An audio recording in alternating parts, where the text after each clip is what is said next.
नमस्कार दोस्तों। हमारा नाम डॉक्टर विक्रांत सिंह तोमर है। Project self incorporation USA Bharat Tapan foundation की तरफ से आप सभी का हार्दिक स्वागत है। दोस्तों, हम योग सूत्रम सीरीज का अध्ययन कर रहे हैं। आज उसका 13वां सेशन है और अभी तक हमने जो पढ़ा है वो ये है कि हमने पहले सूत्र में पढ़ा कि अब हम योग अनुशासन पढ़ेंगे। दूसरे सूत्र में महर्षि पतंजलि ने बताया कि योग क्या है, चित्त की वृत्तियों के निरोध को योग कहते हैं। उस निरोध से क्या होता है तो तीसरे सूत्र में उन्होंने बताया व्यक्ति अपने स्वभाव में स्थिर हो जाता है। अगर ऐसा ना हो तो क्या होता है तो चौथे सूत्र में बताया यदि व्यक्ति अपने स्वभाव में स्थित ना हो तो खुद को वृत्तियों के सदृश ही मानने लगता है, फ्लक्चुएशंस मॉडिफिकेशंस के सदृश मानने लगता है। फिर ये वृत्तियां कितने प्रकार की हैं तो पांचवें सूत्र में उन्होंने बताया ये वृत्तियां 5 प्रकार की होती हैं और हर प्रकार क्लिष्ट और अक्लिष्ट दोनों होता है। छठे सूत्र में उन्होंने वृत्तियों के नाम बताए, प्रमाण, विपर्यय, विकल्प, निद्रा और स्मृति। सातवें सूत्र में उन्होंने प्रमाण को समझाया, आठवें में विपर्यय को समझाया, नवें सूत्र में उन्होंने विकल्प को समझाया, 10वें सूत्र में उन्होंने निद्रा को समझाया, 11वें सूत्र में उन्होंने स्मृति को समझाया और आज हम उसी 11वें सूत्र का अध्ययन करने जा रहे हैं। पिछले सेशन हमने ये जाना था और हमने ये पढ़ा था कि स्मृति कई प्रकार की होती है। हमने जाना था स्मृति सेंसरी होती है, शॉर्ट टर्म मेमोरी होती है और लॉन्ग टर्म मेमोरी भी होती है। इसके अतिरिक्त हमने ये भी जाना था कि स्मृति को दूसरे आधार पर भी विभाजित किया जा सकता है। उसमें हमने देखा था कि स्मृति जेनेटिक होती है, स्मृति सेल्युलर होती है, एलिमेंट्री होती है, कार्मिक मेमोरी और अन्य प्रकार की हमने मेमोरीज पे चर्चा की। तो आज हम उसी में जेनेटिक मेमोरी जो हमने पिछले सेशन में पढ़ना शुरू किया था उसको आगे हम पढ़ना शुरू करेंगे। हमने पिछली बार पढ़ा था कि जो जेनेटिक मेमोरी है, जो डीएनए से हमारे अंदर हमारे पूर्वजों से आती रही है, उसके साथ क्या समस्याएं हैं, हमने उसके बेनिफिट्स भी जाने थे और हमने समस्याओं पे भी चर्चा की थी। तो समस्याओं में हमने पहली चर्चा की थी हिडन लॉयल्टीज, छुपी हुई निष्ठाओं पे। आज वहां से थोड़ा सा आगे बात शुरू करेंगे। पहली समस्या तो छुपी हुई निष्ठाएं हैं जो जेनेटिक मेमोरीज के कारण हमारे अंदर आ जाती है। दूसरी को it is called binding love, बांध लेने वाला प्रेम। प्रेम अच्छा होता है पर प्रेम बांध लेता है। तो जब हिडन लॉयल्टीज होती हैं तो प्रेम कैसा होता है, वो बाइंडिंग लव हो जाता है, वो बांध लेता है हमें। इसीलिए बहुत जरूरी है कि पेरेंट्स अपने बच्चों को ये कहें कि बेटा मेरे जीवन में मैं जिस भी चीज से गुजर रहा हूं, गुजर रही हूं, वो सब मुझे बिलोंग करता है, वो मेरे जीवन की यात्रा है, मैं सक्षम हूं उसको वहन करने में, मुझ में स्ट्रेंथ है, मुझ में शक्ति है उसे ठीक करने की। तुम मुझे प्रेम करते हो पर मेरा दर्द मेरा है, ये तुम्हें बिलोंग नहीं करता और मैं अपने दर्द और दुख को वहन करने में सक्षम हूं। ये बताने से बच्चों में ये कॉन्फिडेंस बढ़ता है कि माता पिता का दुख वो रिलेट करके अपने ऊपर बाइंडिंग लव नहीं लाते। इसीलिए इस तरह स्पष्ट करना बेहतर होता है। तीसरी समस्या जेनेटिक मेमोरी में ये भी होती है कि हम एंसेस्टेरियल बैगेजेस लेके चलते हैं। हमारे पूर्वजों ने जितनी भी हमें खूबसूरत चीजें हैं वो हमारे पूर्वजों की देन है।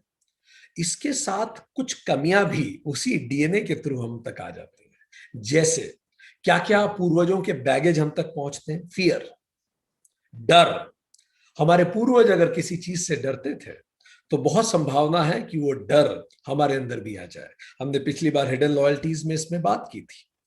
गिल्ट भी जनरेशंस तक चलता है, शेम, रेज, गुस्सा, फीलिंग्स, सैडनेस, दुख भी, इवन डाइवोर्सेस के पैटर्न्स आपको दिखेंगे कई परिवारों में। जनरेशंस दर जनरेशन डाइवोर्स हो रहे हैं। एक्सीडेंट्स के पैटर्न आपको दिखेंगे।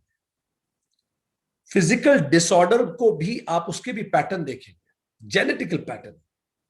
एग्रेशन, गुस्सा भी आप देखेंगे कि वो भी जेनेटिकल आपको दिखता है कि कई जनरेशन से इनके परिवार में गुस्सा बड़ा तेज।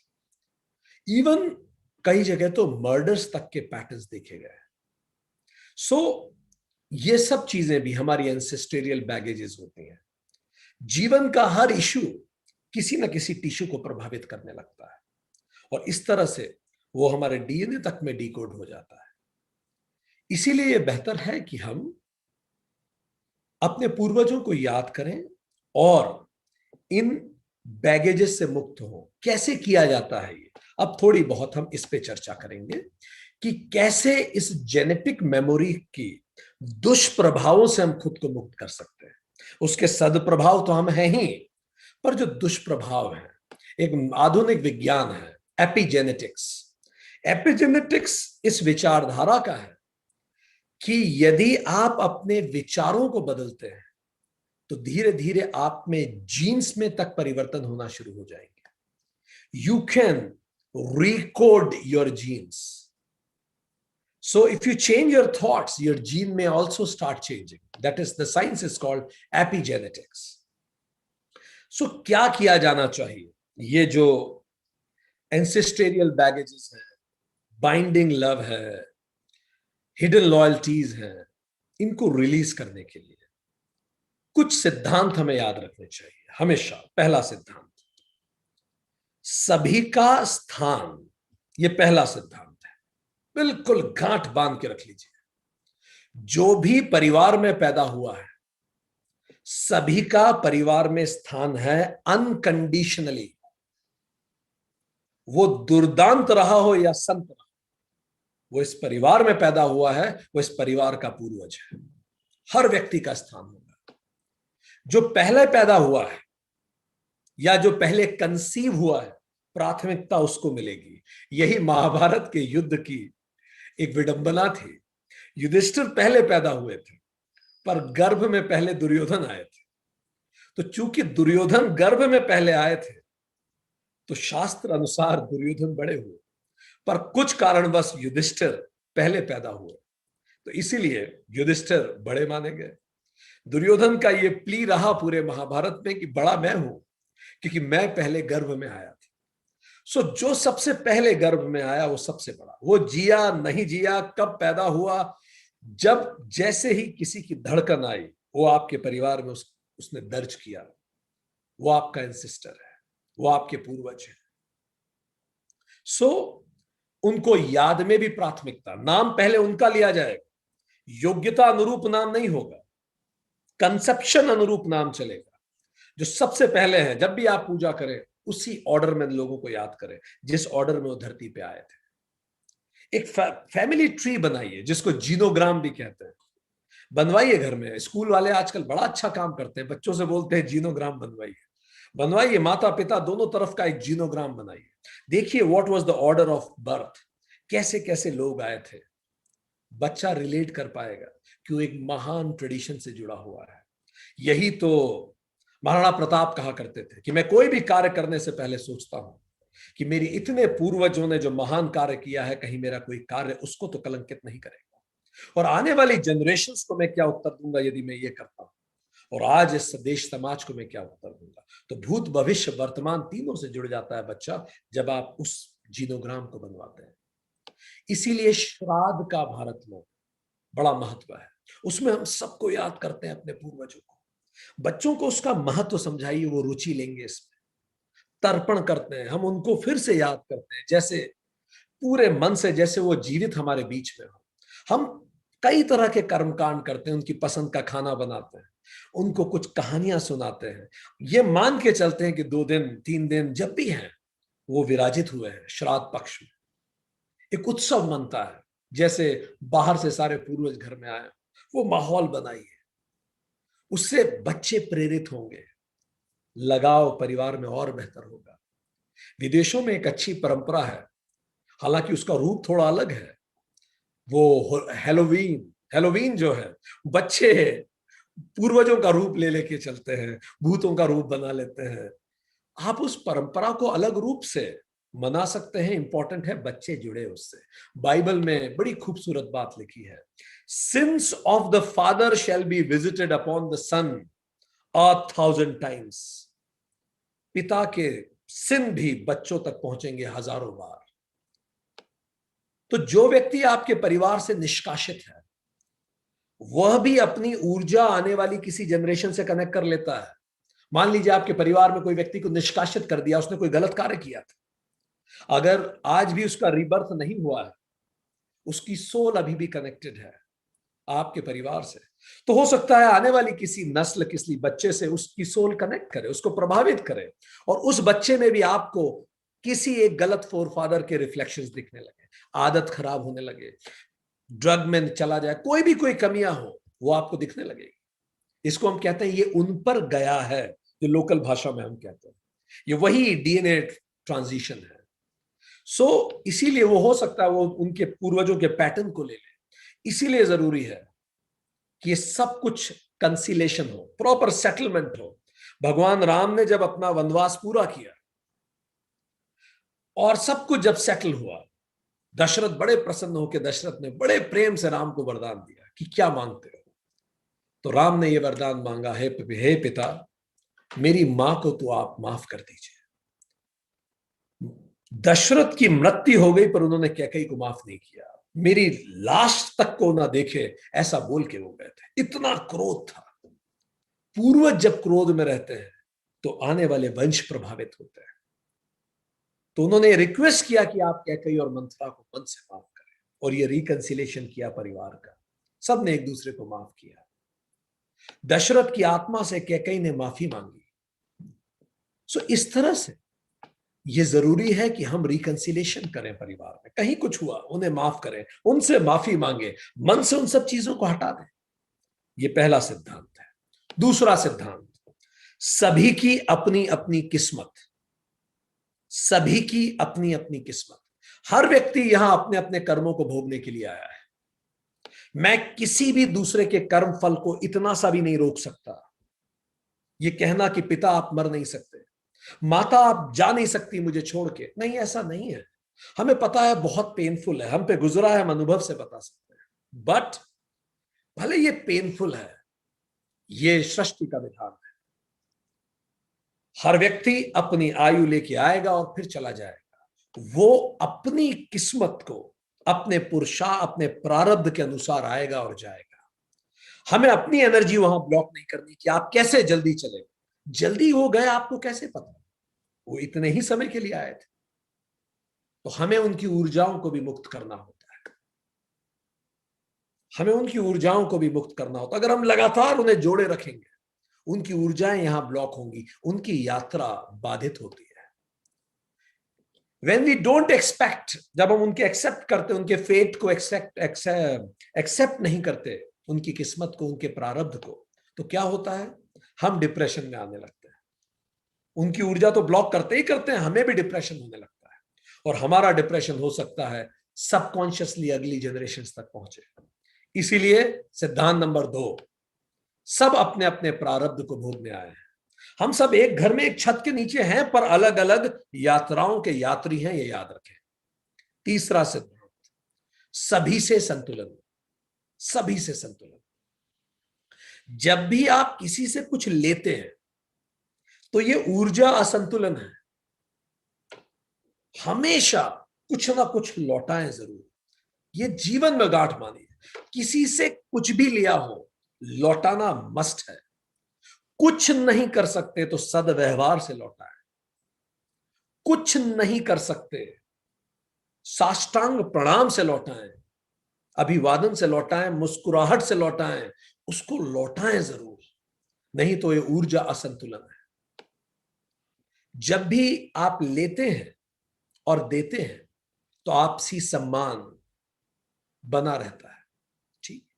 पर होता यह, अगर हम इसको डिसबैलेंस करें, ठीक है, तो फिर क्या होता है, अगर आप हमेशा लेते ही रहे और दूसरा वाला हमेशा देता ही रहे, तो एक व्यक्ति गिवर रोल में हो गया। कई रिलेशनशिप में होता है, कई हस्बैंड वाइफ रिलेशनशिप में होता है, कई भाई बहन रिलेशनशिप में होता है, कई रिलेशनशिप में होता है कि एक व्यक्ति गिवर रोल में और दूसरा केवल रिसीवर रोल में है। इससे क्या प्रॉब्लम होती है, जो गिवर रोल में है, भले वो प्रेम दे रहा है, डिवोशन दे रहा है, टाइम दे रहा है, रेस्पेक्ट दे रहा है, मनी दे रहा है, ज्ञान दे रहा है, कुछ भी जो लगातार ही गिवर रोल में है, तो क्या होता है रिलेशनशिप में, क्या होने लगता है? जो लगातार गिवर रोल में रहता है उसको लगता है कई बार कि वो एक्सप्लॉइटेड हो रहा है।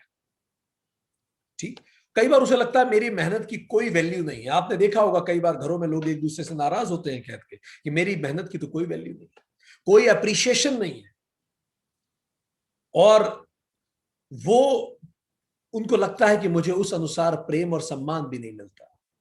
उनको शहीद जैसा महसूस होता है, and they become beggar of love. वो प्रेम के बेगर बन जाते हैं।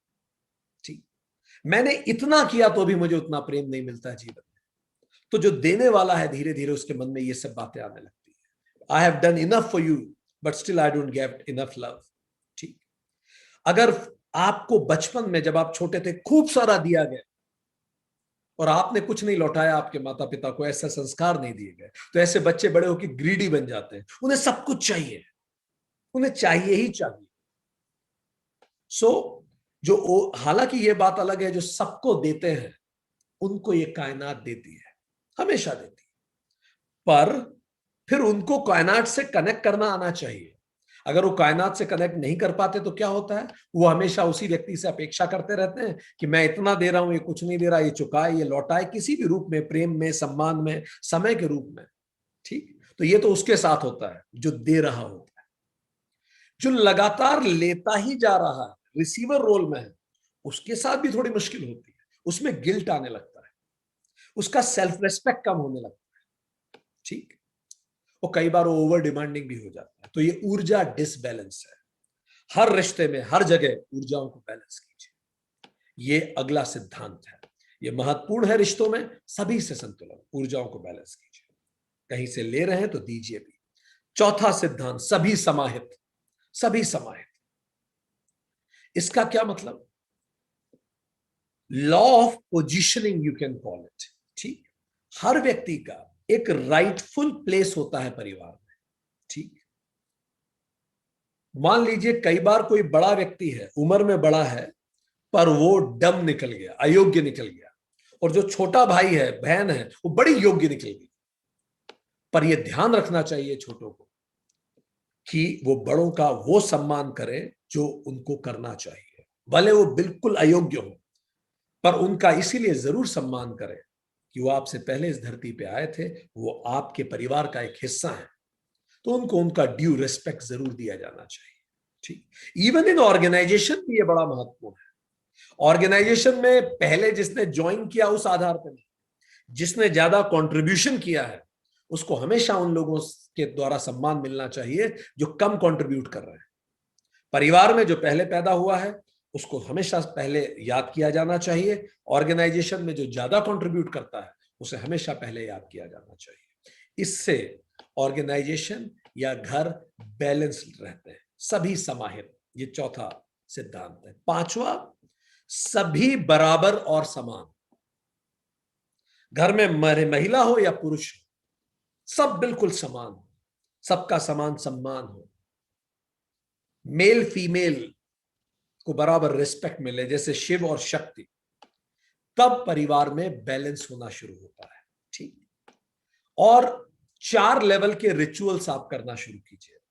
जिस लेवल का अहंकार हो वैसा रिचुअल। लेवल 1, ये हमने 5 सिद्धांत बता दिए। हम आपको बता रहे हैं जेनेटिक मेमोरीज कैसे रिलीज की जाती है। आपकी किसी पूर्वज से नाराजगी है, कोई भी व्यक्ति, पूर्वज मतलब जो आपसे पहले आया, बस सीधी सी बात, तो कैसे किया जाए? इसीलिए हमारे शास्त्रों ने, हमारे ग्रंथों ने, कर्म कांडों ने इतनी सारी चीजें सोच के रखी। लेवल 1 तो क्या है, आप केवल गर्दन झुकाएं, नमस्ते करें। पर लेवल 2, आप और हम्बल होना चाहते हैं तो आप अपनी कमर से पूरा झुक के नमस्कार कीजिए। पूरा कमर से झुके, गर्दन नहीं, कमर से झुके पूरा। लेवल 2। लेवल 3, सम्मान देने का। घुटनों पे बैठ के आप उनका सम्मान करें। नील डाउन, नीज पे बैठिए और दोनों हाथ ऊपर करके ये महसूस कीजिए कि मैं छोटा हूं और आप बड़े हैं। ठीक, माता पिता से अगर कोई नाराजगी हो, नील डाउन, घुटनों पे बैठ के वो प्रेम फिर से मांगिए। ठीक, और चौथा लेवल है साष्टांग प्रणाम, सारे अंगों के साथ प्रणाम, पूरा नाक आपकी जमीन पे टच होती है। यह समर्पण का अति है, ये some ultimate surrender, complete humility. I surrender at all levels. अहंकार का मैंने एक बूंद अपने अंदर नहीं रखा।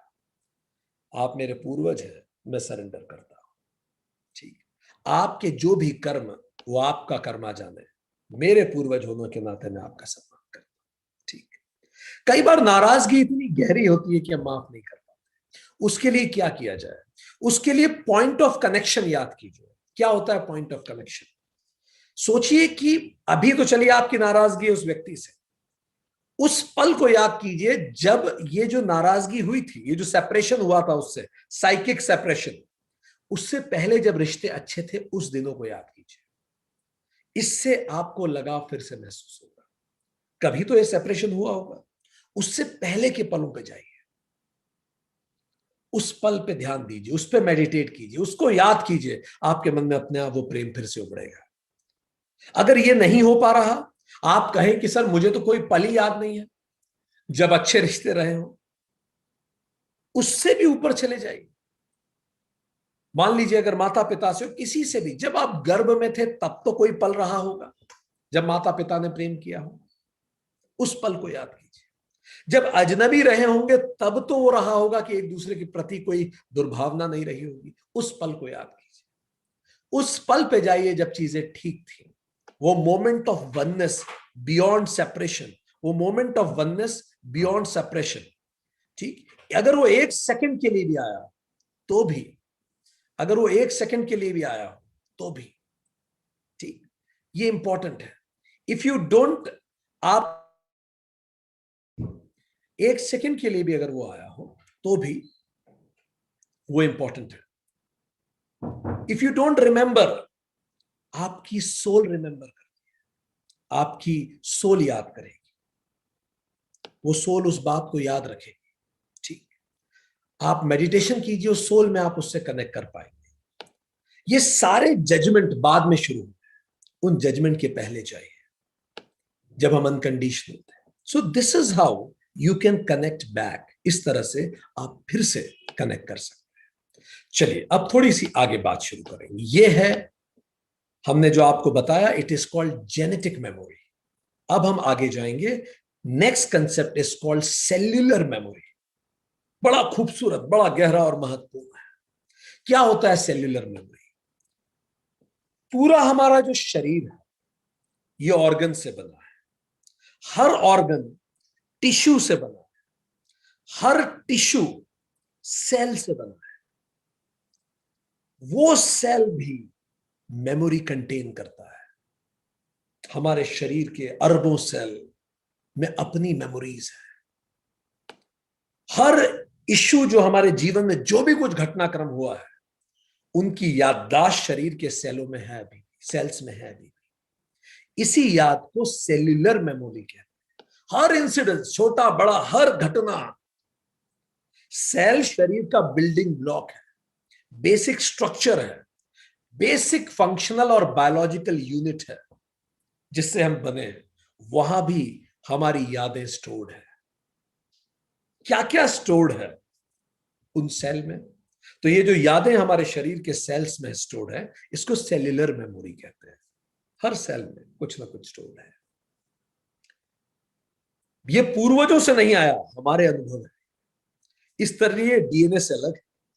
वो जो जेनेटिक मेमोरी है वो हमें पूर्वजों से मिली है। ये जो सेल्यूलर मेमोरी जो हमारे डीएनए में है, ये हमारे अनुभव है। क्या क्या स्टोर्ड है हमारी सेल्स? बचपन का हर अनुभव स्टोर्ड है। बचपन में अगर हमने डोमेस्टिक वायलेंस देखी, माता पिता को लड़ते देखा, पिता ने हमें मारा, पिता ने माता को मारा, वो सब स्टोर्ड है। सारे ट्रॉमेटिक इवेंट स्टोर्ड है, सारे दुख के पल, अच्छे पल भी, सारे अनएक्सप्रेस्ड इमोशन स्टोर्ड है। जब भी आप कुछ बोल नहीं पाए, आंसुओं में रह गए, वो स्टोर हो गया। सारे क्रॉनिक पेन, बहुत लंबे समय तक अगर आपको कोई दर्द रहा हो, आप सीढ़ियों से गिर गए हो, आपको कोई दर्द ऐसा रहा हो जो बार बार होता रहा, लॉन्ग पीरियड पेन रहा हो, वो भी स्टोर्ड है सेल में। रिलेशनशिप इश्यूज कुछ रहे हो आपके सिबलिंग्स के साथ, आपको लगता है कि सिबलिंग्स को ज्यादा महत्व मिला, भाई बहनों को ज्यादा महत्व मिला, आपको उतना महत्व नहीं मिला, वो सारी बातें आप भूल गए, आपके सेल आज भी याद रखते हैं। और कोई जितने आपका जीवन बीता है, सारे लाइफ इश्यूज, ट्रस्ट इश्यूज किसी के साथ रहे हो, किसी ने धोखा दिया, अबंडन किसी ने अकेला छोड़ दिया, लोनलीनेस अकेलापन, एंजाइटी किसी भी तरह, किसी बात से आप शर्मिंदा हुए हो, बहुत गहन शर्मिंदगी हुई हो, वो सेल ने स्टोर कर ली है। अनसेफ आपने फील किया, कहीं स्टक आप फील कर रहे हो, अटक गए हैं कहीं, कोई भी तरह का अनएबल टू मूव फॉरवर्ड, आप आगे नहीं बढ़ पा रहे, किसी भी तरह की आपकी ऐसी याद, वो सब हमारे सेल्स में एनर्जी फॉर्मेट में होती है। इस याद के 3 कंपोनेंट होते हैं, इस याद के 3 कंपोनेंट होते हैं। पहला फैक्ट, दूसरा फीलिंग, और तीसरा रेस्पॉन्स। ये जो याद होती है हमारी सेल्युलर मेमोरी में, इसके 3 कंपोनेंट है, फैक्ट, फीलिंग एंड रेस्पॉन्स। ठीक, फैक्ट जो एक्चुअली हुआ था उस समय जब हम छोटे थे, फीलिंग मैंने क्या महसूस किया था, दोनों अलग अलग बातें हैं। कोई घटना हुई पर मुझे बहुत बुरा लगा, वो घटना ऐसी नहीं थी पर मुझे बुरा लगा, फैक्ट। दूसरा इस फीलिंग, मैंने कैसे फील किया।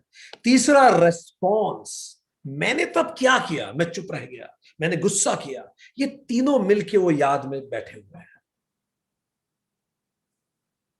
और अगर वो अनप्रोसेस्ड है, अनएक्सप्रेस्ड है, तो सारे ट्रॉमास अंदर स्टोर है हमारे सबकॉन्शियस माइंड में, हमारी मेमोरीज में, फाइन, और हमारे पूरे शरीर के अरबों सेल में वो इन होते हैं।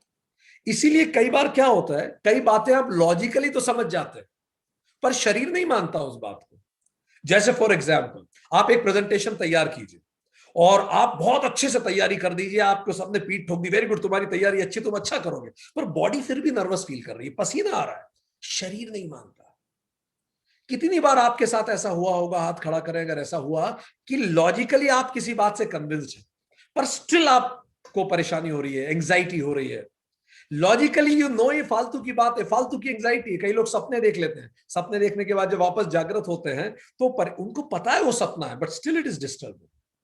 लॉजिकली यू नो आप 1 घंटे का भाषण दे सकते हैं पर बॉडी नहीं मानने को तैयार। ये सेल्युलर मेमोरी है, मानो शरीर का अपना एक अलग ब्रेन हो, सुन ही नहीं रहा है। एग्जाम का फोबिया, सारा कोर्स खत्म हो चुका है, अच्छे से याद है, 3 बार रिवीजन हो गया तो भी शरीर मानने को तैयार नहीं। कितनी बार इस तरह की चीजें हमारे आसपास होती हैं। ठीक, तो जो भी हमारे अनुभव हैं, उन सब के ट्रॉमेटिक एक्सपीरियंस हमारे सेल्स में है।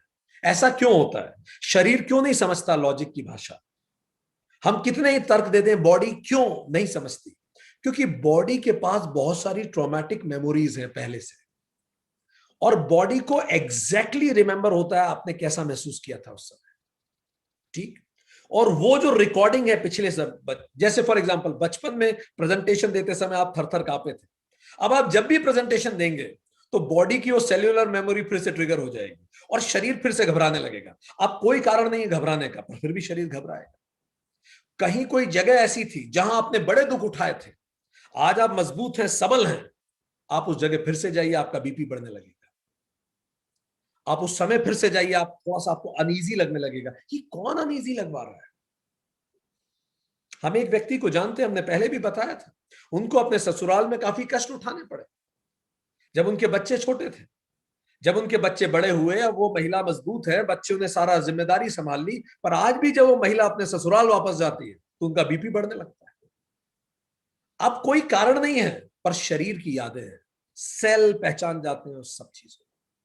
एंड अगेन, जब भी आप उस सिचुएशन में फिर से जाएंगे अगली बार, बॉडी के सेल तुरंत बोलेंगे, हाँ ये अनुभव मुझे पता है, ये लोनलीनेस का अनुभव मुझे पता है, ये सैडनेस का अनुभव मुझे पता है। गरीबी तक का, राज कुंद्रा कहते हैं, अभी हम पढ़ रहे थे, मुझे गरीबी से नफरत है। ये नफरत, ये स्ट्रॉन्ग इमोशन सेल्स में चले जाते हैं। अब जैसे इनसिक्योरिटी आती है तो इंसान के अंदर वो सेल, शरीर अनकंफर्टेबल होने लगता है, पसीना आने लगता है कि मैं फिर से गरीब ना हो जाऊं, तो इंसान फिर सही गलत भी नहीं सोचता। तो आपकी सेल्युलर मेमोरी, किसी व्यक्ति के, किसी एक अभिन्न व्यक्ति का कार में एक्सीडेंट हो गया और वो व्यक्ति इस दुनिया में नहीं रहा, वो दर्द शरीर में स्टोर हो गया। अब वो व्यक्ति कार में सो ही नहीं पाएगा, बार बार उसको जैसे सोएगा सेल उसे उठा दे और उसको कार में नींद नहीं आएगी, क्योंकि कार में एक अभिन्न को खोया था।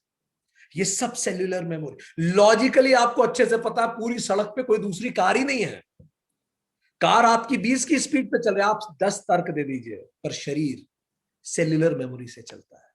किसी का सेक्सुअल अब्यूज हुआ था बचपन में, अब आपको बहुत अच्छा हस्बैंड या वाइफ मिली है, सब कुछ परफेक्ट है, पर still you will be uncomfortable because it is the cellular memory. वो सेल्युलर मेमोरी आपको अनकंफर्टेबल कर देगा। ठीक, आप जानवरों को देखिए, एक जानवर ऐसा है जिसको बचपन में अब्यूज किया, जो छोटा था उसको बार बार मारा गया था, ठीक है, आप अगर उसके सिर पे बार बार मारा गया था, अब आप उस जानवर के सिर पे छुओ, गुर्राने लगेगा, भले वो आपका पालतू जानवर है। एक जानवर अगर आप उसको एक उम्र के बाद उसको पालिए और उसको खाना खाते समय मारा गया हो, अब आप उसको खाना खाते समय हाथ लगाइए, गुर्राने लगेगा, क्योंकि वो उसकी सेल्युलर मेमोरी है। आपके शरीर में कहीं कोई इचिंग है अनएक्सप्लेन्ड, ये आपकी सेल्युलर मेमोरी है। पोस्ट ट्रॉमेटिक डिसऑर्डर्स भी इसी तरह की चीजों का होता है। तो ये सब चीजें हमारे शरीर की सेल्युलर मेमोरी है, बड़ी गहरी। इसीलिए तो नार्को टेस्ट करवाया जाता है, क्योंकि जब लोग झूठ बोलने के लिए बैठते हैं तो मन को तो मजबूत कर लेते हैं, पर जैसे झूठ बोलते हैं शरीर अनकंफर्टेबल होने लगता है, बीपी बढ़ने लगता है, आपका हार्मोन्स में चेंज होने लगते हैं, तो नार्को टेस्ट पकड़ लेता है कि आदमी झूठ बोल रहा है। तो ये जो हमारा शरीर है, ये हमारे विचारों का ही तो आईना है। शरीर लगातार हमें बताता रहता है अगर हम सुनने को तैयार हैं। हमारा हर विचार शरीर के अरबों सेल को प्रभावित करता है। कोई क्लिष्ट थॉट आएगा तो क्लिष्ट विचार शरीर होने लगेगा, अक्लिष्ट विचार होंगे आपके तो आपका शरीर भी अक्लिष्ट रहेगा। अगर आप बार बार बहुत क्लिष्ट सोचते हैं, बहुत परेशानी की बात सोचते हैं, आपको झुर्रियां जल्दी आ जाएंगी। आपने कभी देखा है कोई कुरूप बच्चा? आज तक हमने तो नहीं देखा। बच्चे कभी कुरूप नहीं होते। क्यों? क्योंकि वो अक्लिष्ट सोचते हैं, नॉन कॉम्प्लिकेटेड उनकी सोच होती है, तो शरीर भी सिंपल होता है, सुंदर होता है। आप रेयरली कोई सुंदर बुजुर्ग को देखें, क्योंकि एक उम्र आते आते इंसान बड़ा क्लिष्ट सोचने लगता है, तो उसका असर शरीर पे होने लगता है। सो बहुत कुछ जो हमारी ईज है और डिस ईज है, ये दोनों हमारे विचारों पर निर्भर करती है। हमारे विचार ही हमें एट ईज रखेंगे या फिर डिस ईज कर देंगे। जैसे फॉर एग्जाम्पल, अगर आपके बार बार बार दिमाग में बार बार ये विचार आता है कि मेरे साथ कुछ गलत है, ठीक, मेरे साथ ठीक नहीं हुआ, I want to be perfect, I want to prove myself, और सेल्फ परफॉर्मेंस का आप बहुत प्रेशर रखते हैं, आप परफेक्शनिस्ट हैं, या फिर आपके अंदर बहुत सारा सप्रेस्ड एंगर है, इस केसेस आपके शरीर में माइग्रेन हो सकता है, सिर दर्द आपका ऑफन होने लगेगा। अगर आपका सिर दर्द बिना कारण हो रहा है तो इनमें से कोई कारण हो सकते हैं जो अभी हमने आपको बताया। दूसरा, अगर किसी का कान दर्द होता है बार बार बिना कारण यूं ही, तो कुछ है, जरा ध्यान दीजिए, जो आप सुनना नहीं चाहते, या जो आपने सुना है उसके प्रति आपके अंदर बड़ा गहरा गुस्सा है, तो शरीर रिफ्लेक्ट कर रहा है, वो आपकी सेल्युलर मेमोरी में स्टोर हो गया। कान दुखता है आपका, आपने अक्सर देखा होगा बच्चों के कान दुखते हैं, क्योंकि बच्चों को ऐसा बहुत कुछ सुनना पड़ता है जो सुनना नहीं चाहते। शुरू के 10 साल में 1,70,700 बार ना सुनते हैं, नो मत करो, इसीलिए उनके कान दुखते हैं। कितना कुछ, कई बार वो माता पिता की लड़ाइयां सुनते हैं, कितनी कुछ चीजें वो सुनते हैं जो सुनना नहीं चाहते, तो कैसे एक्सप्रेस करें? उनका शरीर एक्सप्रेस करता है, कान दुखता है। इसके दूसरे कारण भी हो सकते हैं, पर यह भी एक महत्वपूर्ण कारण है। हम ये कह रहे हैं कई लोगों की आंखें कमजोर हो जाती हैं, ठीक, कुछ है जो आप देखना नहीं चाहते पर आपको देखना पड़ रहा है। आपको जीवन भर किसी ऐसे व्यक्ति के साथ बांध दिया जाए, रख दिया जाए जो आपको बिल्कुल पसंद नहीं है, आपको चश्मा यूं लगेगा, क्योंकि रोज आप ऐसे व्यक्ति को देख रहे हैं जो आपको पसंद नहीं आ रहा। ठीक, आप ऐसी जगह नौकरी करना चालू कर दीजिए जहां बॉस आपको पसंद नहीं आ रहा, आप बॉस का कुछ नहीं कर सकते, आपके चश्मे के नंबर बढ़ने लगेंगे। ठीक है, आप कुछ भी, आप खुद के बारे में कुछ नहीं देखना चाहते। अच्छा, पास्ट में अगर कुछ ऐसा हुआ जो आप नहीं देखना चाहते, आपको देखना पड़ा हो, प्रेजेंट में कुछ हो रहा हो, या फ्यूचर में कुछ ऐसे होने की संभावना है जो आप नहीं देखना चाहते, तो क्या करता है शरीर? आप देखना नहीं चाहते तो आपका विजन ही ब्लर कर देता है। चलो, let's blur the vision, fine. इसीलिए जरूरी है कि घटनाओं को रिफ्रेमिंग करने की जरूरत है, सही सही तरीके से देखने की जरूरत है, नहीं तो प्रॉब्लम होगी। अगर आपकी गर्दन में अक्सर इश्यू होता है, गर्दन कड़क होती है, गर्दन दुखती है, और it is a difficulty for you for no reason, ठीक, इसके कई कारणों से ये हो सकता है आप इनफ्लेक्सिबल हैं क्या अपनी सोच में, आप बस माय वे और हाईवे, ठीक, दूसरों का स्टैंड पॉइंट देखना ही नहीं चाहते, बड़े जिद्दी हैं, सेल्फ राइटियसनेस, बस मैं सही हूं। ऐसा तो नहीं हो रहा कहीं? देखिए, शरीर रिप्रेजेंट कर रहा है उसको। थ्रॉट इश्यूज, आपको बार बार गले में खराश होती है, टॉन्सिल्स हो जाते हैं, कहीं ऐसा तो नहीं कि आप कुछ एक्सप्रेस करना चाह रहे हो और नहीं बोल पा रहे, कुछ ऐसा हो और आप खुद के लिए खड़े नहीं हो पाए, you couldn't stand for yourself, ऐसे में आपको टॉन्सिल्स जल्दी हो जाएगी। वो गुस्सा कहां निकलेगा ना, वो घाव आपकी सेल्यूलर मेमोरी पे चला जाएगा। फाइन, आपने अपनी क्रिएटिविटी दबा के रखी है क्योंकि आपका परिवार पसंद नहीं करता, आपको थ्रॉट की प्रॉब्लम हो सकती है। ठीक, you couldn't do what you want to do, आप जॉब करना चाहते हैं, परिवार नहीं करने दे रहा है, आप ऐसे घर में ऐसी स्थिति में हो कि आपको सबको खुश रखना पड़ रहा है अपनी कीमत पर। चेंज कुछ ऐसा हो रहा है जो आप नहीं चाहते आपके जीवन में वो चेंज आए, पर आ रहा है, इस सब का असर आपके घर में, एक्सप्रेस नहीं कर पा रहे आप, विरोध नहीं कर पा रहे। पीठ आपकी बहुत दुखती है क्या? कई कारणों में से एक कारण ये भी हो सकता है पीठ दुखने का, जब लाइफ में कोई सपोर्ट सिस्टम नहीं होता। सपोर्ट सिस्टम क्या होता है? कोई लाइफ पार्टनर हो, कोई जॉब हो, प्रेम हो, कोई सोलमेट हो, फैमिली हो, स्पाउस हो, कुछ भी हो, फाइनेंसेस हो, समाज हो, जब सपोर्ट सिस्टम खत्म होता है तो पीठ दुखने लगती है। इसमें भी जिन लोग इसके एक्सपर्ट हैं उन्होंने पाया कि अगर इमोशनल सपोर्ट नहीं है तो अपर बैक दुखता है, जिम्मेदारियों का एहसास होता है, अकेलेपन का एहसास होता है। अगर गिल्ट है तो मिडिल बैक दिखता है, और अगर बिल्कुल फाइनेंसेस परेशान कर रहे हैं, बर्न आउट हो गए, बहुत थक जाते हैं, तो लोअर बैक दिखता है। हमारा शरीर हमसे बात करता है पूरे समय, वो बताता है। ठीक, हाथ आपके, हाथ का मतलब है आप एम्ब्रेस करें पूरे जीवन के अनुभवों को, कैपेसिटी टू एम्ब्रेस। सो अगर वो कैपेसिटी पूरे जीवन के अनुभवों को लेने की, संभालने की कैपेसिटी कम है तो अपर आर्म्स आपके दुखेंगे,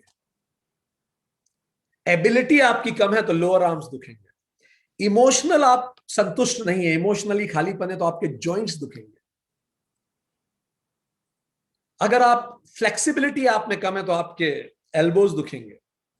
ठीक, इस तरह से अगर आपको जीवन में प्रेम की कमी दुख लगती है तो आपके बीपी की प्रॉब्लम होगी, प्रेम की कमी से हार्ट में प्रॉब्लम होती है, ब्लॉकेजेस की संभावनाएं बढ़ सकती है, बहुत सारे कारण हो सकते हैं, और one of the reasons may be this also.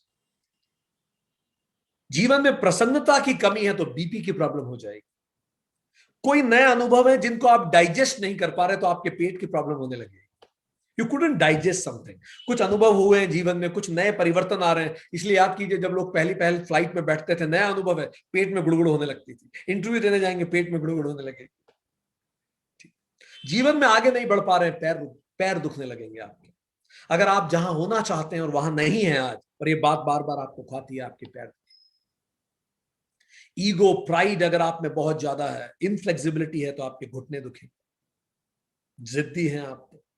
ठीक, अगर आपके व्यक्तित्व पे कोई आघात हो रहा है तो आपकी स्किन में प्रॉब्लम हो सकती है, ऐसे शरीर आपको बताता है। ठीक, तो हमें क्या करना पड़ता है, करें क्या फिर, सेल्यूलर मेमोरी रिलीज कैसे करें?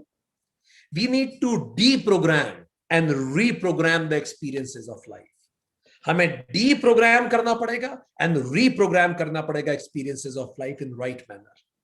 नेगेटिव फीलिंग्स जितनी भी हैं, जितनी भी हमारी सेल्यूलर मेमोरी में एनकोड हो गई, उनको वापस निकालना पड़ेगा, और उनको सही पर्सपेक्टिव में देखना पड़ेगा, क्योंकि वास्तविक हीलिंग तभी होती है जब वो सेल्यूलर मेमोरी पे हो, जब सेल से वो रिलीज हो जाए। ठीक। सो कैसे क्या क्या करें डीप्रोग्राम और रीप्रोग्राम करने के लिए? पहला, डीप्रोग्राम एलिमिनेट कीजिए जो भी बुरा है उसको कैसे करें, और रीप्रोग्राम इंस्टॉल कीजिए सही विचार को। First, have a loving listener, ऐसा कोई व्यक्ति जरूर हो जो आपकी बात को सुने। Second, have an enlightened witness, कोई मेंटर हो जिससे आप शेयर कर सके, एनलाइटेंड, जो वृहद देख सकता हो। तीसरा, साउंड हीलिंग, नाद योग, मंत्र योग, इसको उपयोग कीजिए। चौथा, गाइडेड मेडिटेशन कीजिए। पांचवा, right about your painful experiences, उनके बारे में लिखिए। चलिए आज हम गाइडेड मेडिटेशन करके देखेंगे। ठीक।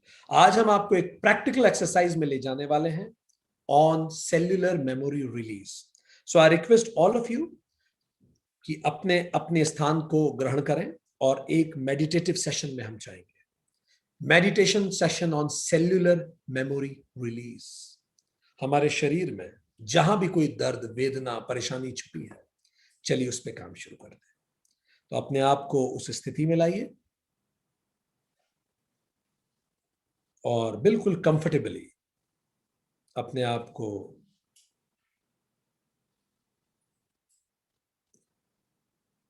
बिल्कुल कंफर्टेबल कीजिए। बहुत अच्छा। आराम से लेट जाएं या बैठ जाएं, जिस भी स्थिति में आप खुद को कंफर्टेबल महसूस करते हैं। एक गहरी सांस अंदर लें, गहरी सांस बाहर छोड़ें।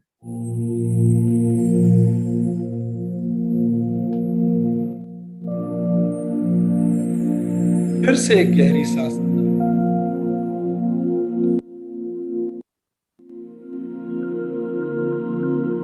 बाहर छोड़ें। फिर से एक गहरी सांस अंदर, बाहर छोड़ें। पूरी तरह से खुद को रिलैक्स करें।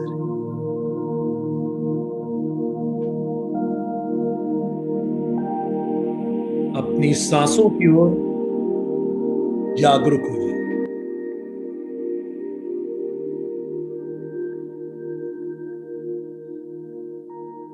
अपनी सांसों की लय पर ध्यान दीजिए। सांस को अंदर आने दीजिए, बाहर जाने दीजिए। रिदमिक ब्रीदिंग कीजिए। सांसों के साथ बने रहिए। एक गहरी सांस अंदर लीजिए, बाहर छोड़िए। गहरी सांस अंदर लीजिए, बाहर छोड़िए।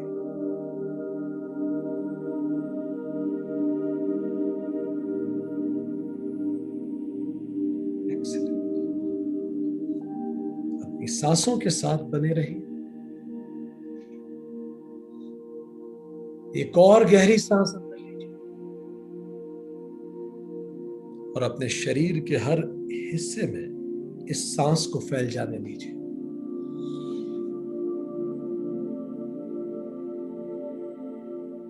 Completely relaxed.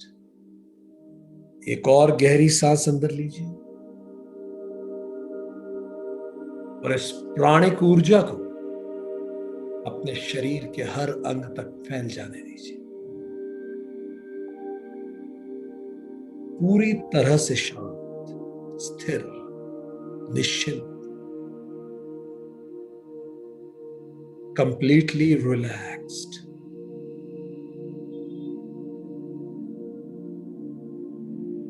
रिलैक्स्ड। एक और गहरी सांस अंदर लीजिए और फिर से इस प्राणिक ऊर्जा को अपने शरीर के हर हिस्से तक फैल जाने दीजिए। इस प्राणिक ऊर्जा की तरंगों को पूरे शरीर में महसूस कीजिए। पूरे शरीर को शिथिल छोड़ दीजिए। Completely relaxed. अपने पैर को पूरी तरह से शिथिल कर दीजिए। रिलैक्स्ड। अपनी जांघों को पूरी तरह से शिथिल कर दीजिए। रिलैक्स्ड। अपने हिप्स को पूरी तरह से शिथिल कर दीजिए। एक्सीलेंट। रिलैक्स्ड। अब अपने पेट को पूरी तरह से विश्राम में ले आइए। रिलैक्स्ड। अपनी कमर को पूरी तरह से रिलैक्स कर दीजिए। लूज छोड़ दीजिए।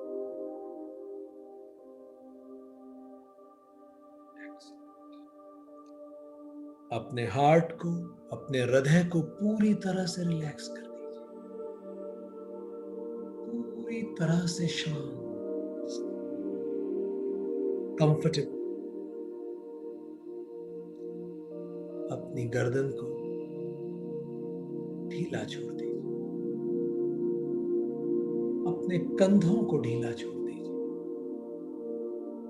बहुत बहुत ढीला छोड़ दीजिए। Completely relaxed. अब आपके चेहरे की स्किन को, गालों के स्किन को रिलैक्स कर दीजिए। पूरी तरह से रिलैक्स्ड।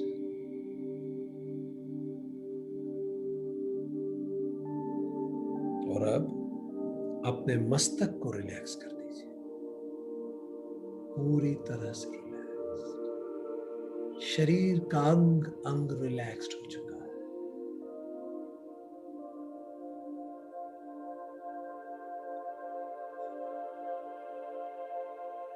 अब इस स्थिर व शांत मनोदशा में अपने शरीर पर ध्यान केंद्रित करें। हर आती सांस के साथ ये प्राणिक ऊर्जा पूरे शरीर को प्रवाहित होने दें।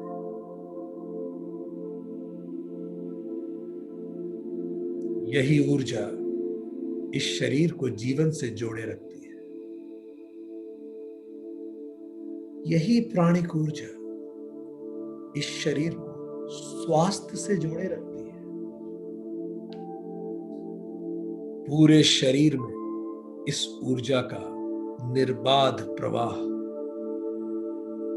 मुझे आंतरिक प्रसन्नता, भावनात्मक सुरक्षा, मानसिक स्थिरता और शारीरिक दृढ़ता देता है। बहने दीजिए इस ऊर्जा को पूरे शरीर। पूरा शरीर इस ऊर्जा से सराबोर है। किंतु कभी कभी किसी भावनात्मक कष्ट, चोट या अनुभव के कारण इस ऊर्जा का प्रवाह बाधित हो जाता है। जीवन के कुछ कटु अनुभव शरीर के किसी अंग में इस ऊर्जा का संकुचन कर देते हैं।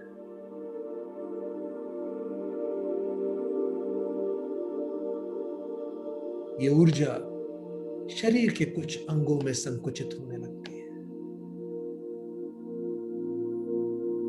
अब हम अपने शरीर के अंगों में प्राणिक ऊर्जा के प्रवाह को सूक्ष्म रूप से महसूस करेंगे। बिल्कुल सूक्ष्म, उस ऊर्जा के साथ बहते हुए एक एक अंग का आकलन करेंगे। महसूस करेंगे कि किस अंग में प्राणिक ऊर्जा का संकुचन हो रहा है।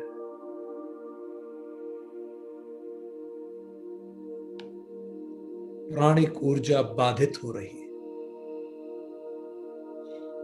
अपने इंट्यूशन पे, सहज बोध पर पूर्ण विश्वास कीजिए।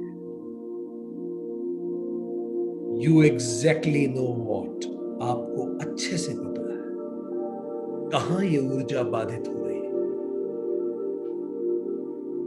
ट्रस्ट योर इंट्यूशंस, बिल्कुल सही सोच रहे हैं।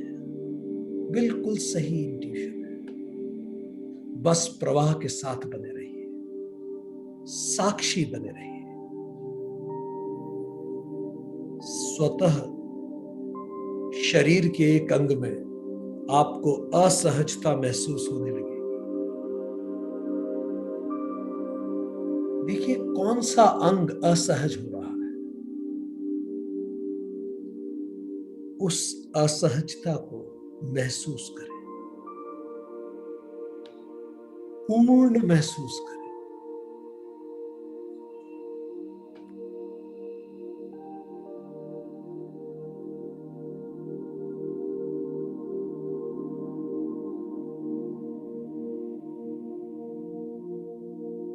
जैसे ही हम 3 से 1 गिने, आप उस अंग की असहजता को और महसूस करने लगे। पूर्ण शांत होकर शरीर का एक अंग अपनी असहजता व्यक्त करेगा। 3, ऊर्जा के साथ शांत भाव से बहते रहिए।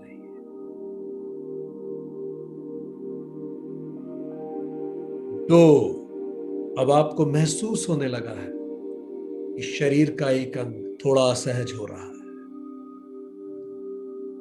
जैसे ही हम 1 कहेंगे, आपका ध्यान उस अंग पर केंद्रित हो जाएगा। ट्रस्ट योर इंट्यूशन, सहज बोध पर विश्वास रखें। आपकी चेतना को अच्छे से पता है। 1, बिल्कुल उसी अंग पर ध्यान केंद्रित है। वो अंग कोई सा भी हो सकता है। सिर, गर्दन, आंख, नाक, कान,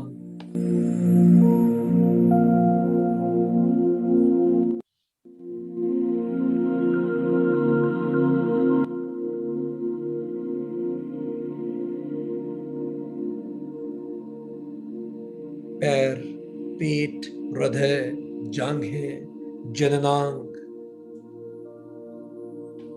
घुटने, तलवे, कोई सा भी अंग हो सकता है।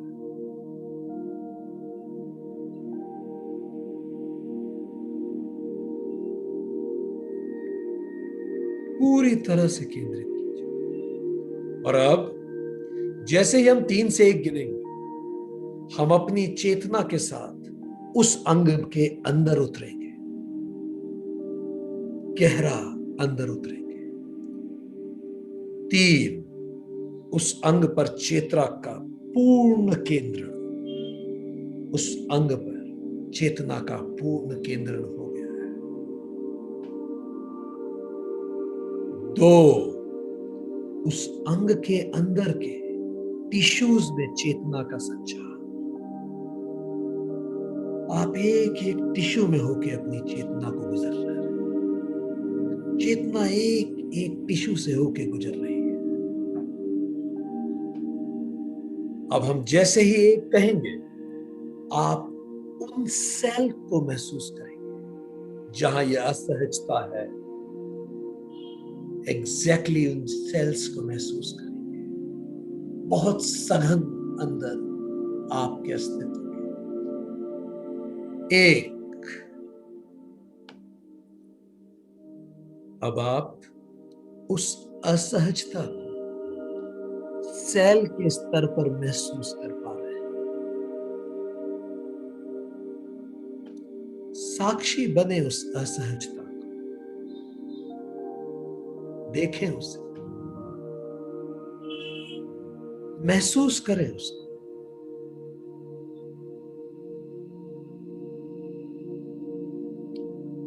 क्या वो असहजता उथली है या गहरी है, निश्चित करें। खुद को बोल के बताएं मन में, उथली है या गहरी है। मन ही मन बोलिए, वेरी गुड। वो असहजता भारी है या हल्की है, फिर से मन ही मन बोल के बताइए खुद को, वो भारी है या हल्की है? महसूस कीजिए उस असहजता। कितनी बड़ी है वो असहजता?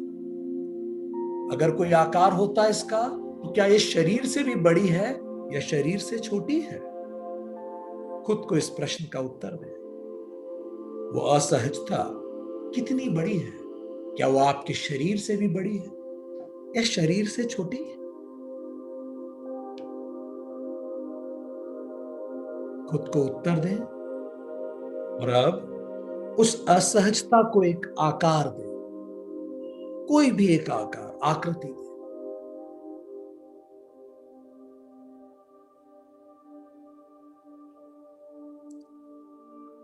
और अब उस असहजता को एक रंग दें। कोई भी एक रंग। आपकी चेतना सब जानती है। उस चेतना को पिक करने दीजिए, उठाने दीजिए कोई भी रंग।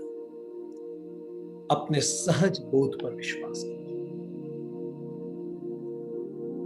और अब आप जब जान चुके हैं कि वह असहजता उथली है या गहरी, भारी है या हल्की, शरीर से छोटी है या बड़ी, उसका आकार आप देख पा रहे हैं, उसका रंग देख पा रहे हैं।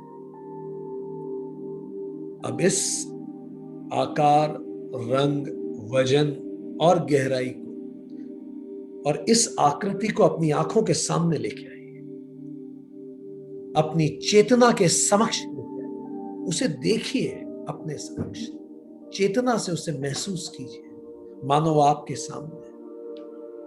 उस आकृति को ऊर्जा रूप में महसूस कीजिए, जैसे बिल्कुल आपके सामने।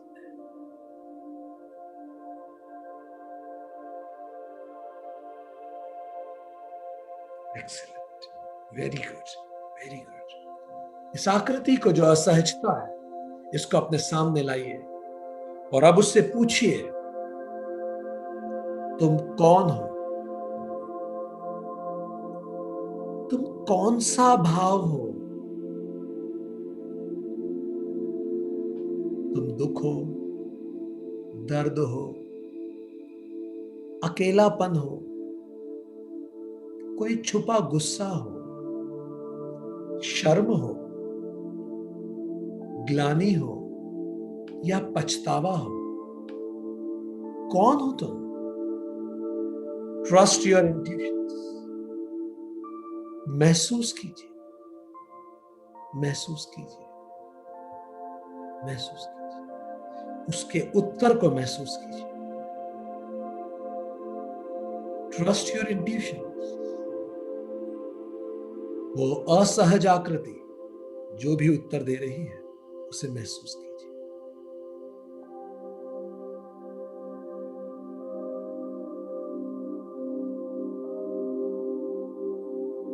Receive it.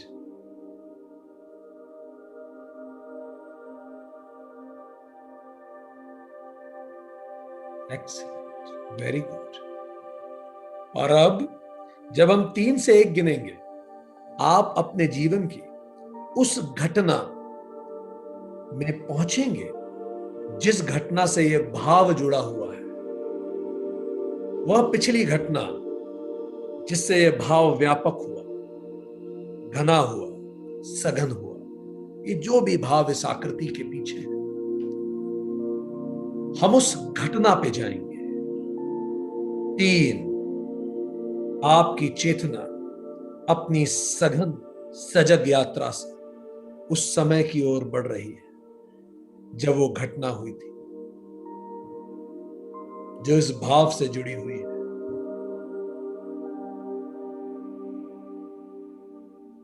2, अपनी चेतना के बोध पर विश्वास कीजिए।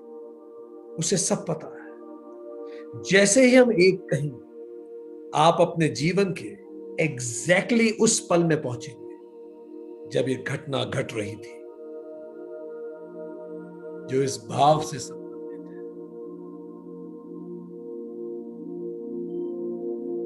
है। 1, अब आप एग्जैक्टली उस पल में पहुंच चुके हैं।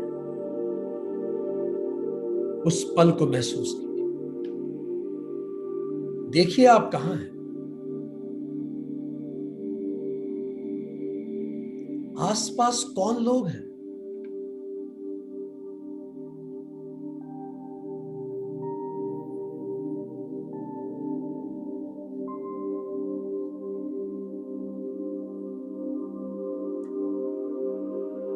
क्या हो रहा है वहां?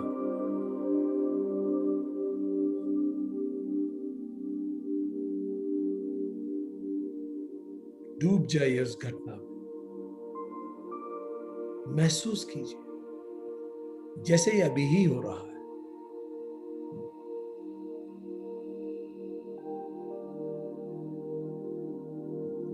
Relive it as if it is happening now.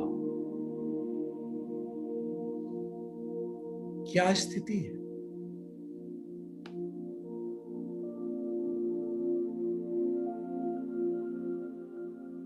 महसूस कीजिए क्या हो रहा है।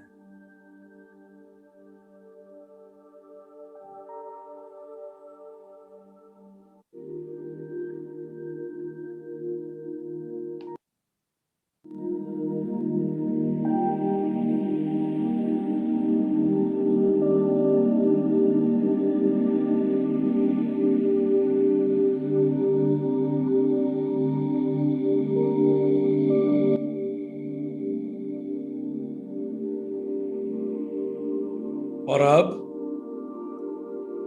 जैसे ही हम 3 से 1 गिनेंगे, इस घटना से दूर हटकर हम इस पूरी घटना को उस असहज आकृति में फिर से समा देंगे। 3, इस घटना से हम दूर हटना शुरू करें। अपनी चेतना को इस घटना से दूर करना शुरू कीजिए।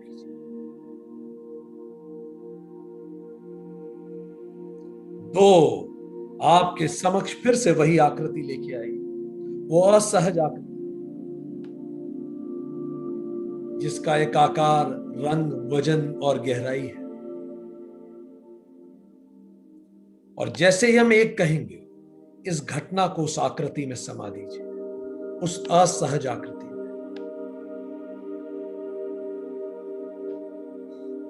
उस घटना से दूर, उस घटना को उस आकृति में समा दीजिए। 1, एक्सीलेंट, एक्सीलेंट। अब आप अपनी चेतना के समक्ष उस आकृति को देख पा रहे हैं जिसमें एक घटना है, एक भाव है और असहजता है। उस आकृति को अपने समक्ष लाकर उससे पूछिए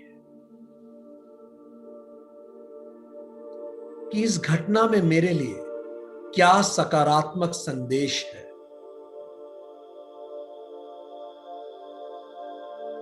अपनी चेतना में इस प्रश्न को उठाइए। स्वतः वो आकृति इस प्रश्न को महसूस करेगी। उस आकृति को अपने समक्ष लाके पूछिए, इस घटना में मेरे लिए क्या सकारात्मक संदेश है। और बिल्कुल ध्यान से रिसीव कीजिए। आपकी चेतना को सब पता है। Just receive.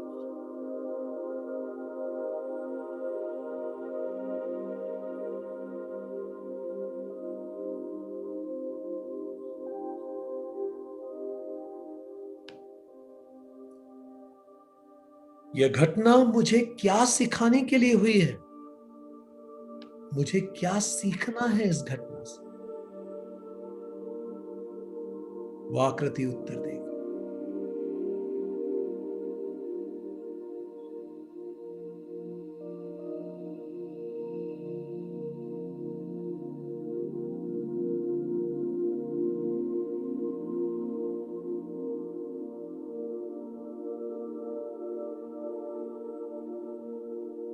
इस घटना ने मुझे कैसे बेहतर, मजबूत या परिपक्व बनने में मदद की है?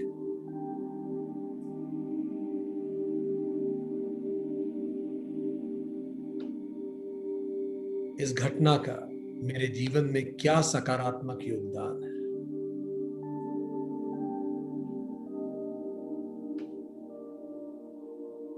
उत्तर को गहराई से महसूस कीजिए।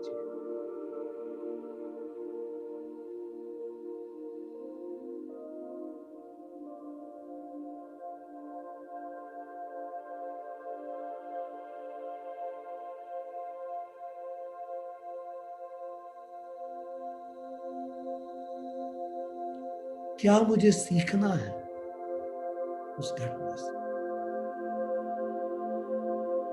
उस उत्तर को मन ही मन एक बार फिर से बोलिए, खुद को बताइए।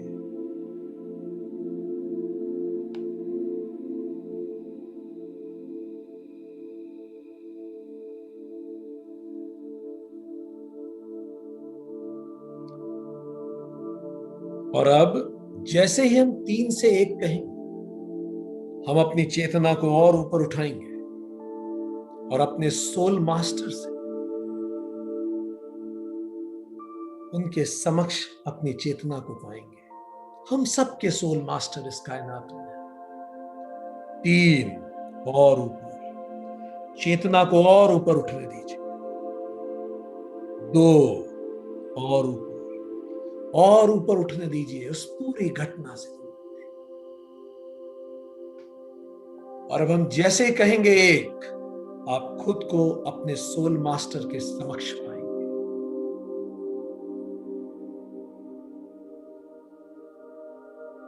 1,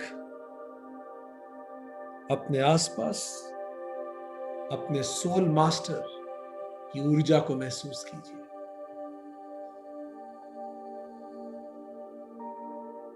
वो कंपैशनेट, दयालु सोल मास्टर जो हमेशा हमारे साथ रहे पूरे अनंत जन्मों की यात्रा।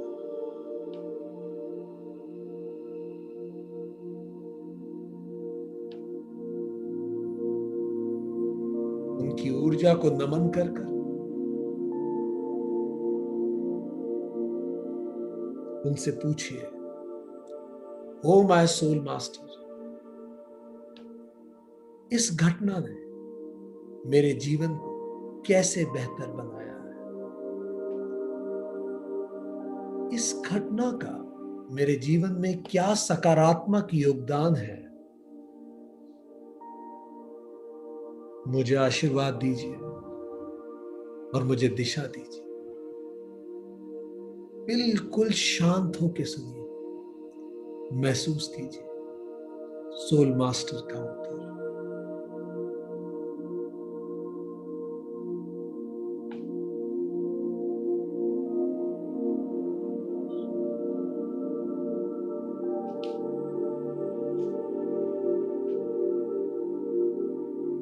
Trust your intuitions. You exactly know कि सोल मास्टर क्या कह रहे हैं।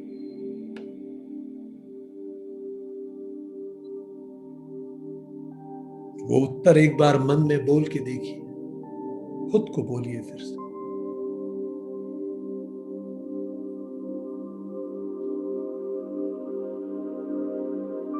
और अब इस परिपक्व, नई, गहरी इंसाइट के साथ सोल मास्टर्स की ब्लेसिंग्स के साथ खुद को कहें कि मैं खुद को उस दुख, दर्द, असहजता भरी घटना और भावनाओं के गिरफ्त से मुक्त करता हूं। मैं खुद को उस दुख, दर्द और असहजता भरी घटना और भावना की गिरफ्त से मुक्त करता हूं। मैं इस नई समझ को आत्मसात करता हूं।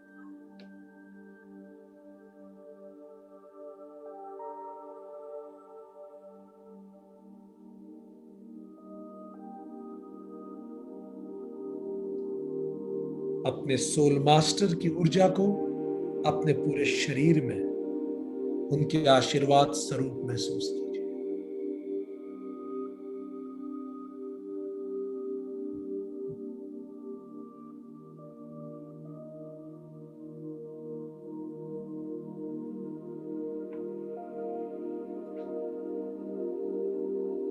एक एक अंग आपका उस अनंत कॉस्मिक ऊर्जा से भर गया है। ब्रह्मांडीय ऊर्जा आपके पूरे शरीर को पुलकित कर रही है। एक एक अंग, एक एक सेल आपका उस ऊर्जा से प्रवाहित हो रहा है।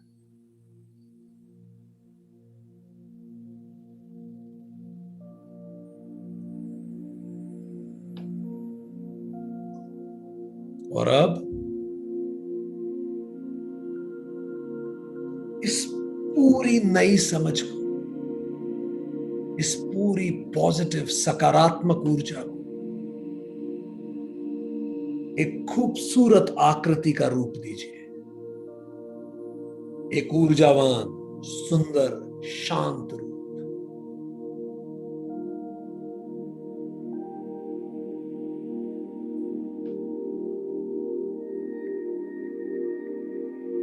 बहुत सुंदर रूप दीजिए इस पूरी नई समझ, ऊर्जा, विचार,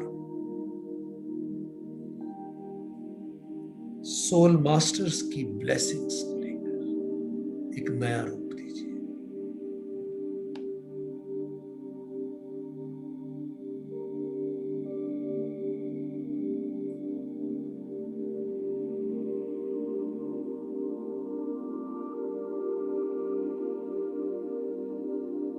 अब अपने सोल मास्टर की मौजूदगी में उस पुरानी आकृति को इस नई, बेहतर, पॉजिटिव, ऊर्जावान आकृति में समा जाने दें।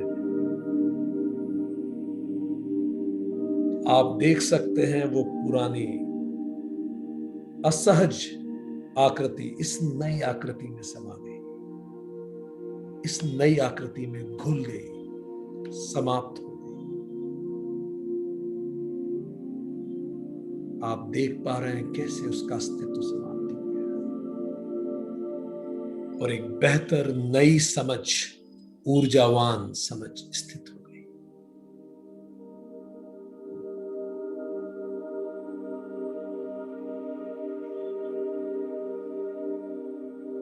अब इस नई आकृति को और अधिक ब्राइट और बड़ा करें, और अधिक चमकदार और बड़ा बनाइए। बहुत विराट, और अपने सामने से मुस्कुरा के देखें।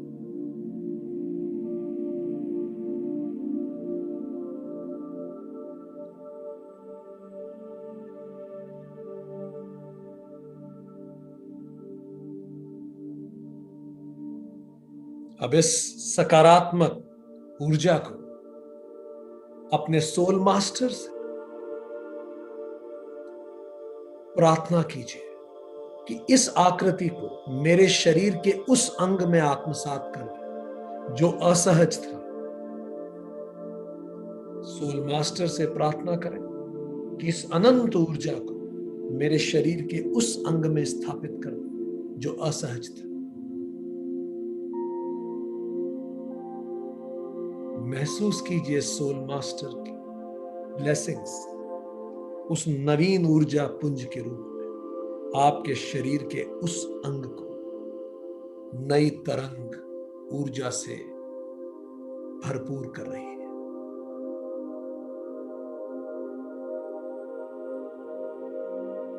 यह अंग अब पूरी तरह से रिलैक्स्ड हो गया है। आपके शरीर के एक एक सेल में ब्रह्मांडीय ऊर्जा प्रवाहित हो रही है।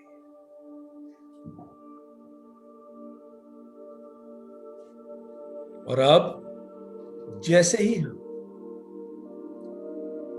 1 से 5 गिनेंगे, आप सोल मास्टर को धन्यवाद देकर, उनका आशीर्वाद लेकर अपने शरीर की यात्रा पर पुनः लौटेंगे।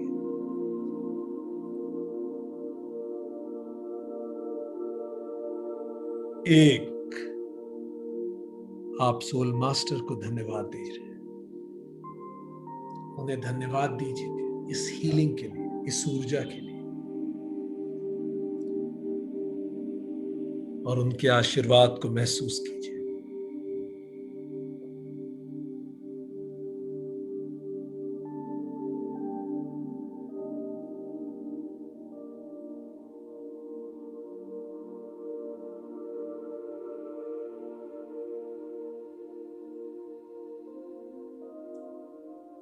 2, वापस अपने शरीर की ओर की यात्रा प्रारंभ। 3, इस प्राणिक ऊर्जा के साथ इस शरीर में वापसी। 4, इस शरीर में पुनः प्रवेश। 5, आपकी चेतना पुनः अपने शरीर में समा गई। पुनः प्राणिक ऊर्जा को इस अंग में प्रवाहित होने दें। इस अंग की प्रत्येक कोशिका, टिश्यू अब इस नवीन ऊर्जा से, तरंग से प्रफुल्लित और आनंदित हो रहा है। महसूस कीजिए इस ऊर्जा को, इस रिलैक्सेशन।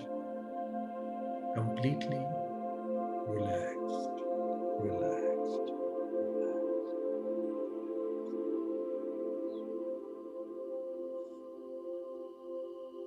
Completely relaxed.